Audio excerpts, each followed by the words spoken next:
जरूरी तो नहीं रोशनी चिरागों से ही हो, जरूरी तो नहीं रोशनी चिरागों से ही हो, शिक्षा से भी घर रोशन होते हैं। नमस्कार दोस्तों, हिंदी साहित्य लाभ चैनल में आप सभी का स्वागत है। इस चैनल के माध्यम से हम सभी UGC net, JRF, TGT, PGT आदि आगामी 2023 की एग्जाम को दृष्टि में रखते हुए अध्ययन करते हैं। और आज हम सभी पढ़ने वाले हैं सरस्वती पांडे और गोविंद पांडे की मूल पुस्तक से हिंदी साहित्य का इतिहास, जो एग्जाम में निश्चित रूप से यहाँ से क्वेश्चन पूछी जाती है। तो चलिए दोस्तों, देखते हैं आज का प्रश्न। सिद्ध साहित्य। सरहप्पा को हिंदी का प्रथम कवि माना जाता है। हिंदी का प्रथम कवि किसको माना जाता है? सरहप्पा को। इन्हें सरोज वज्र, राहुल भद्र आदि नामों से भी जाना जाता है। सिद्धों में सबसे पुराने सरहपाद हैं। कौन है? सरहपाद सिद्धों में सबसे पुराना। सिद्धों ने बौद्ध धर्म के वज्रयान तत्वों का प्रचार करने के लिए जो साहित्य जनभाषा में लिखा हुआ हिंदी के सिद्ध साहित्य की सीमा में आता है। यहाँ पर कह रहा है कि वज्रयान तत्व का जो प्रचार करने के लिए जिन भाषाओं को आम आदमी के प्रति लिखा गया, बोला गया, वही क्या है? सिद्ध साहित्य के सीमा में आता है।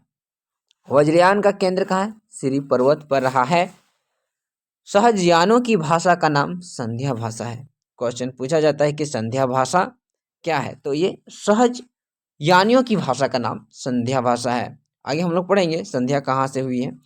कुछ विद्वानों ने संध्या भाषा का अर्थ बताया है कि यह ऐसी भाषा है जिसमें संध्या के समान प्रकाश तथा अंधकार का मिश्रण है। मतलब संध्या मतलब मान लीजिए जैसे हम लोग कहते हैं कि संध्या का मतलब शाम होता है, तो यहाँ पर उन्होंने शाम से संध्या को प्रकाश से जोड़ा है, अंधकार से सम्मिश्रण, मतलब थोड़ा सा अंधकार और थोड़ा सा प्रकाश जब मिश्र रहता है उसको संध्या भाषा या संध्या भाषा कहते हैं। ज्ञान के आलोक में इसकी सारी बातें स्पष्ट हो जाती है। कुछ विद्वानों ने संध्या भाषा का अर्थ अभिसंधि या अभिप्रायुक्त वाणी बताया। अभिप्रायुक्त वाणी बताया है। पंडित विदुशेखर शास्त्री ने बताया कि मूल शब्द संध्या भाषा नहीं बल्कि संध्या भाषा है। क्वेश्चन यहाँ पूछा जाता है कि संध्या भाषा नहीं, संध्या भाषा किसने माना है या किन्होंने माना है? तो उत्तर में होगा विदुशेखर शास्त्री संध्या भाषा को संध्या भाषा बताए हैं।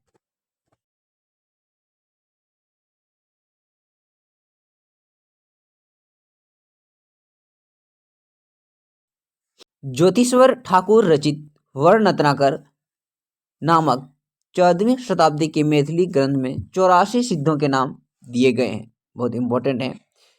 यहाँ पर ज्योतिश्वर ठाकुर की जो रचना है, कौन सा? वर्णरत्नाकर। वर्णरत्नाकर बहुत उपयोगी है यहाँ पर, जिसमें 84 सिद्धों के नाम दिए गए हैं। सहजयानों की संध्या भाषा का प्रभाव संत कवियों पर भी पड़ा और वे उलटवासियां लिखने लगे। प्रीवियस क्वेश्चन में यहाँ से क्वेश्चन पूछा गया है कि संत कवियों का क्या कारण था जो उलटवासियां लिखना शुरू किए, तो उसका यहाँ पर उत्तर होगा सहज यानियों की संध्या भाषा के कारण संत कवियों ने उलटवासियां लिखना शुरू किए। राहुल सांस्कृत्याचार्य ने सरहपाद का समय 769 स्थिर किया है। यहाँ से क्वेश्चन पूछा जाता है कि कौन सा विद्वान किस कवि का समय माने हैं, उसका मिलान करें।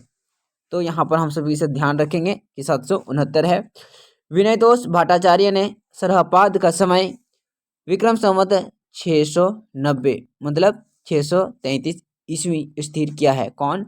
विनयतोष भट्टाचार्य। इनके लिखे 32 ग्रंथ बताए जाते हैं। कितने? 32, जिनमें दोहा कोश प्रसिद्ध है। कौन है? दोहा कोश प्रसिद्ध है।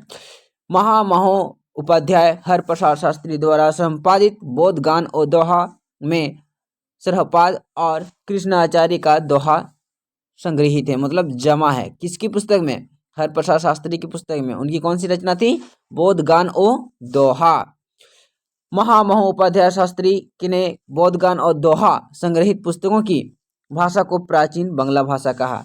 पूछ सकता है कि इनमें से किसने प्राचीन बांग्ला कहा या फिर किस भाषा को प्राचीन बांग्ला कहा? तो यहाँ पर बोधगण औधा संग्रहित पुस्तकों की भाषा को क्या कहा? प्राचीन बांग्ला कहा। किसने कहा? हरप्रसाद शास्त्री ने। दोहा कोश का संपादन डॉक्टर प्रबोध चंद्र बागची ने किया। ये भी क्वेश्चन पूछा गया है वन लाइनर में कि यहाँ पर दोहा कोश का संपादन किसने किया? तो उत्तर में होगा प्रबोध चंद्र बागची ने किया। दोहा कोश में तिलोप्पा, सरहप्पा और कणहप्पा के दोहा संग्रहित हैं। क्या यहाँ पर दोहा किसकी संग्रहित है? तिलोप्पा, कणहप्पा, सरहप्पा की दोहा संग्रहित है। सरहप्पा की जीवन दृष्टि संक्षेप में इस प्रकार है। देखिए, यह सीढ़ीनुमा बना हुआ, जिसे कहेंगे सहज संयम, पाखंड और आडंबर विनाश, गुरु सेवा, सहज मार्ग, महासुख की प्राप्ति। ये उनका सीढ़ीनुमा है जो एग्जाम में पूछ भी सकता है। आगे है बच्चन सिंह ने लिखा है कि आक्रोश की भाषा का पहला प्रयोग सरहप्पा में दिखाई देता है। ये बहुत इंपॉर्टेंट लाइनर है। सिद्धों की भाषा को संध्या भाषा का नाम मुनिदत्त और अद्वैज वज्र ने दिया। देखिए, वहां पर संध्या भाषा किसने नाम दिया? तो वो हमने देखा। आज सिद्धों की भाषा संध्या भाषा किसने नाम दिया? यहाँ पर दिया मुनिदत्त और अद्वैज वज्र ने दिया है। सबरप्पा सरहप्पा के शिष्य या लुइपा के गुरु थे। यहाँ से भी क्वेश्चन पूछा जाता है कि आप इनको काल क्रम के अनुसार लगाइए या फिर गुरु शिष्य के क्रम में लगाने के लिए कहता है। तो यहाँ पर सबसे पहले आते हैं सरहप्पा, सरहप्पा के बाद सबरप्पा और लुइपा के गुरु थे। शबरों की वेशभूषा में रहने के कारण इनकी नाम सरहपाद पड़ा। इनकी जन्म क्षत्रिय कुल में सन 780 में हुआ। कितने? 780 में। चार्यापद सबरप्पा की प्रसिद्ध पुस्तक है। सबरप्पा की कौन सी पुस्तक है? यहाँ पर चर्यापद। चर्यापद एक प्रकार का क्या है? गीत है। क्या है? गीत है, जो सामान्य अनुष्ठानों के समय गाया जाता है। चर्यापद संध्या भाषा के दृष्टकूट में लिखी गई है, जिनके दोहरे अर्थ होते हैं। जिनका क्या मतलब होता है? दोहरे पद। सिद्ध साहित्य में दोहे कोश की रचना परिनिश्चित अवभ्रंश में हुई है तथा चर्यापद की आवहट में। सिद्ध का दोहा और चर्यापद संत साहित्य में क्रमशः साखी और शब्दी किंचित रूपांतरित हो गया है, मतलब उसमें तब्दील हो गया है साखी और शब्दी में। लुइपा का जन्म राजा धर्मपाल के शासनकाल में जन्म 773 ईस्वी में एक काल में हुआ था और लुइपा के सबरप्पा के शिष्य थे। लुइपा किसके शिष्य थे? सबरप्पा के शिष्य थे। 84 सिद्धों में लुइपा का स्थान सर्वप्रथम या प्रथम स्थान में आता है तथा सबसे ऊंचे माने जाते हैं। कौन? लुइपा किसके शिष्य थे? वो सबरप्पा के शिष्य थे, जो हमने सुबह देखा था, जिसमें 84 में सबसे प्रथम और सबसे ऊंचे स्थान में रखे जाते हैं। ये क्वेश्चन भी पूछा गया है। लुइपा सब में इतने ऊंचे थे, सबसे इतने ऊंचे थे कि उड़ीसा के राजा दारिकेप्पा और उनके मंत्री डेंगिप्पा के शिष्य हो गए थे। मतलब ये भी क्वेश्चन पूछा गया है। लुइपा इतने प्रसिद्ध थे तो जो राजा दारिकेप्पा और उनके मंत्री डेंगिप्पा आए थे उनके पास शिष्य बनकर। डोम्भिप्पा का जन्म मगध के क्षत्रिय वंश में सन 840 ईस्वी के आसपास हुआ। डोम्भिप्पा का जन्म कहाँ होता है? कहाँ होता है? यहाँ मगध में। और 840 के आसपास किनका? डोम्भिप्पा का। इनके द्वारा रचित 21 ग्रंथ बताए जाते हैं, जिनमें है डोम्भिप्पा गीतिका, योगचार्य, अक्षरविद विकोश आदि प्रसिद्ध है। ये क्वेश्चन बहुत उपयोगी है क्योंकि यहाँ पर और भी क्वेश्चन यहाँ पर मिलान के लिए देता है। आगे है डोम्भिप्पा विरूपा के शिष्य थे। तो यहाँ पर हम देखेंगे एक दूसरे के शिष्य बनते जा रहे हैं, जो हम सभी को ध्यान रखना है, मिलान के लिए हमेशा देता है। कणहप्पा सिद्धों में सर्वप्रथम विद्वानों तथा सबसे बड़े कवि थे। सबसे बड़े कवि थे कणहप्पा सिद्धों में। सर्वश्रेष्ठ विद्वान मतलब विद्वान और सबसे बड़े थे उम्र में। अब हम लोग देखेंगे कणहप्पा का जन्म कर्नाटक के ब्राह्मण वंश में 820 में हुआ था। कब हुआ था? 820 में। राहुल सांकृत्यायन के अनुसार कणहप्पा पांडित्य और कवित्व में बेजोड़ थे। यहाँ से पूछ सकता है कि यह कथन सही है कि यह गलत है कि कणहप्पा पांडित्य और कवित्व में बेजोड़ थे। तो हम सभी को ध्यान में रखकर इसको हम लोग को सत्य मानना है उस समय, क्योंकि यहाँ पर सत्य है। कणहप्पा का बिहार के सोमपुरी स्थान पर रहते थे तथा जलंधरप्पा को अपना गुरु बताया। कौन था उसका? जलंधरप्पा। आगे है हम सभी का विषय जैन साहित्य। जैन साहित्य, जैन साधुओं ने अपने मत का प्रचार हिंदी कविता के माध्यम से पश्चिमी क्षेत्र में किया। कौन सा क्षेत्र में? पश्चिम में किया था। किसने? जैन साधुओं ने। जैन काव्य परंपरा में प्राचीनतम ज्ञात ग्रंथ रिपुदारण रास है। कौन सा? रिपुदारण रास है। डॉक्टर दशरथ ओझा ने इसका समय 905 बताया है। कौन? दशरथ ओझा ने। रिपुदारण रास संस्कृत भाषा में लिखा है। कौन सा? संस्कृत भाषा में लिखा है तथा इसमें अभिनय, नृत्य और गान तीनों तत्वों का मिश्रण है, मतलब 3 तत्वों का मिला हुआ है। जिनदत्त सूरी द्वारा रचित उपदेश रसायन रास अपभ्रंश भाषा का सर्वप्रथम रास ग्रंथ है। बहुत मोस्ट इंपॉर्टेंट है क्योंकि यहाँ पर पूछ रहा है अपभ्रंश भाषा का सबसे सर्वप्रथम रास कौन सा ग्रंथ है, तो होगा उपदेश रसायन रास। किनकी द्वारा रचित है? जिनदत्त सूरी द्वारा। अपभ्रंश भाषा का दूसरा रास या रासक काव्य अब्दुल रहमान द्वारा रचित है, संदेश रासक। ये तो बहुत प्रसिद्ध पुस्तक है, संदेश रासक अब्दुल रहमान द्वारा रचित, जो अपभ्रंश का दूसरा ग्रंथ ठहरता है। हिंदी का प्रथम ऐतिहासिक रास ग्रंथ पंच पांडव रचित है। ऐतिहासिक रास कौन सा? ऐतिहासिक पंच पांडव। पंच पांडव रचित रास के लेखक शालिभद्र सूरी द्वितीय को माना जाता है। क्या? शालिभद्र सूरी द्वितीय को माना जाता है। किसकी? पंच पांडव रचित कृति की। इसका रचना काल 1350 ईस्वी था। मुनि जिनविजय दत्त, डॉक्टर दशरथ ओझा, डॉक्टर गणपति चंद्रगुप्त ने शालिभद्र सूरी द्वारा रचित भारतेश्वर बाहुबली रास को हिंदी जैन रास परंपरा का आदि काव्य माना है। कौन कौन? 3 माने हैं। कौन?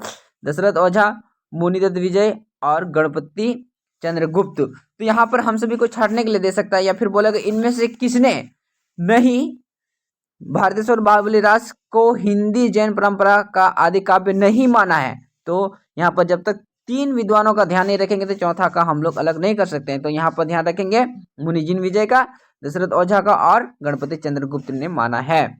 डॉक्टर गणपति चंद्रगुप्त ने शालिभद्र सूरी को हिंदी का प्रथम कवि माना है। क्या? हिंदी का प्रथम कवि माना है।